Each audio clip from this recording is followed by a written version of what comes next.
Some of the trials that I faced was accepting that I was never going to go back to who I was before I was kidnapped, that I would have to create a new normal and learn to be okay with it and learn to accept it. And that was probably the biggest struggle that I faced, because when I was rescued I thought, oh, I'll just pick right back up where I left off and things will be exactly the same. But things could never be the same ever again. I mean, too much had happened. I couldn't go anywhere without people recognizing me or stopping me or telling me how they prayed for me. And as much as I appreciated it, it was pretty overwhelming, because I had been a very shy, quiet person before I'd been kidnapped, and all of a sudden I was just thrust into the spotlight.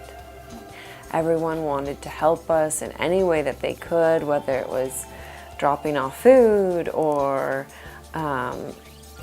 making sure our laundry was done or whatever it was. I mean, we could have probably asked for anything and they would have been there for us. And as I started to move forward, for the most part, they didn't ask questions, and they tried to allow me to, I wouldn't say take back my old life, but they tried to allow me some space to finish my childhood instead of just descending en masse upon me with a million questions.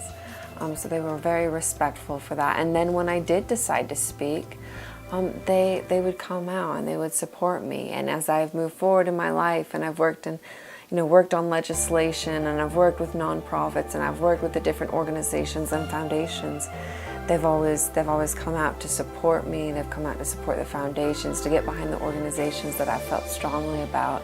It's been a really uplifting experience for me.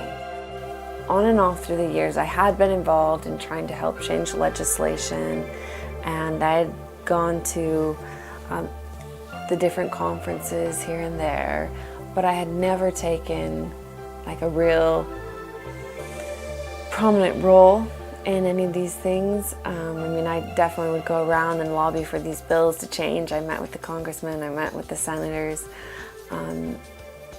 but it was, as far as like speaking out and sharing my story and becoming really vocal about what happened, that still just wasn't something that I was comfortable doing. But after my trial finished, after my captors were both found guilty and sentenced, it was almost 10 years from the time that I was rescued, so it was a long time. And after that happened, I started to think, what do I want to do with my life?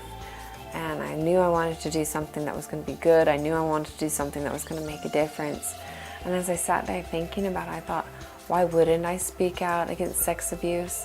There's no situation on earth, no circumstance on earth that ever makes abuse or sexual violence or kidnapping okay. It never makes it the victim's fault. I mean, even if it's like consensual up to the last like 10 seconds, once that person says no, that's no.